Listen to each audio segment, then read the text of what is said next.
Hello, Grumpy Old Fart here. I'm doing another video in my series Family Game Night. And the reason I'm doing it is these days with the crazy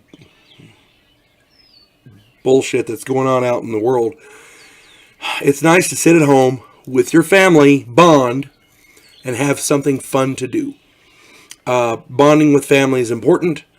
Going out is expensive. These games I'm telling you about are affordable and they're hours of fun. On top of that, you can do them at home and you ain't got to go no place. So, you know, people are going crazy over this coronavirus thing, and it's not as bad as they say it is. But if you're going to stay home, here's something for you to do. And if you're a Star Wars fan, you're going to love the hell out of this.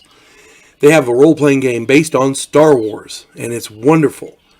These games are brilliant. I own the D6 version. One moment.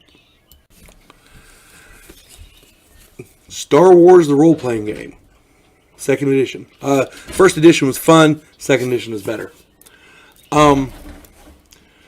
But this is the D6 version, and there's several different versions of this game. Right now they're using, I think, primarily what's called a D20 version.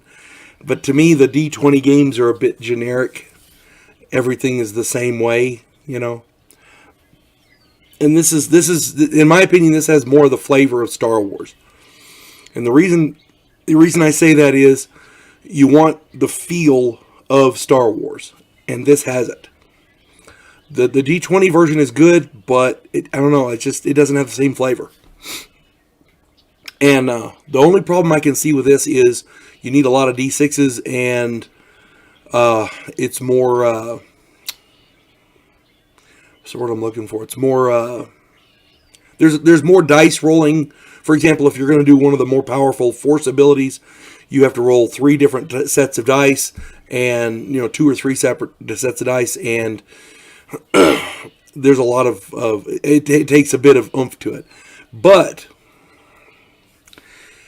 this game makes Force users not so intimidating. They have, in other games, you roll 1 die, and if you succeed, you win. You do it, and if you fail, you don't do it. When there's more suspense because you have to roll 3 different times to get it done, and because they have 3 different Force abilities: Control, Sense, and Alter. And it's more involved, and it makes you think more about what you're going to do. The rules in this game are easy to learn, easy to use. Character creation is very, very user-friendly, very simple. The game is very adaptable to different gaming styles. It's a great family game. It's very fun, and you can literally make any character from the Star Wars universe. This is it's important to if you're going to make a game and you're going to play in the Star Wars universe, you have to be able to play in the Star Wars universe. Well, this allows you to do that. It's not so generic. You know what I'm saying? The original Star Wars movies, episodes 4, 5, and 6 from back in the 70s and 80s, they give you plenty of background for this game. You can create a character and play fighting against the Empire. You can play shortly after the Empire falls. And a good game master can create scenarios, and it's fun for the whole family, and it's brilliant. Episodes 1, 2, and 3 added even more because it's before the Empire. Now, they have expanded the Star Wars universe of books. Excuse me. And that increases your playing background gaming material, your source material, even more.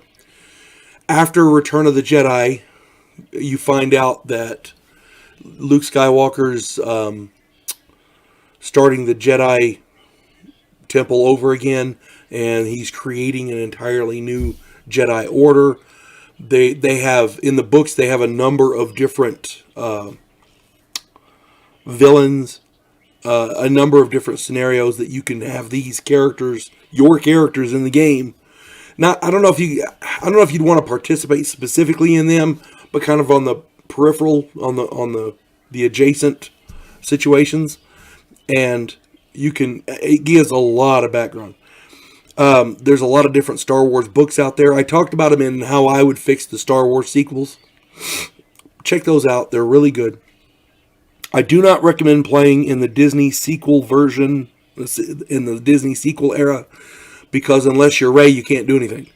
And the Jedi are limited to, and they wussified Luke Skywalker. And it's not the same. But, again, prior to that, between Return of the Jedi and, if you've not seen the TV series Mandalorian, I want to say it's on Disney Plus.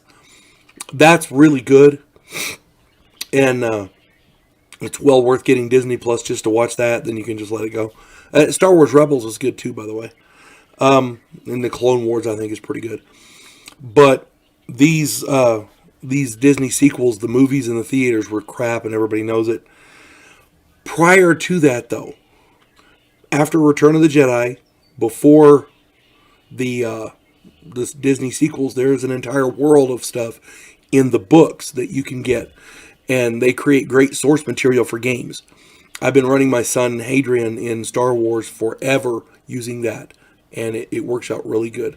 So if you're a Star Wars fan and you want something for your family like Star Wars, and you want something to do to bond over and to kill time while you're stuck at home, here you go. Star Wars role-playing game.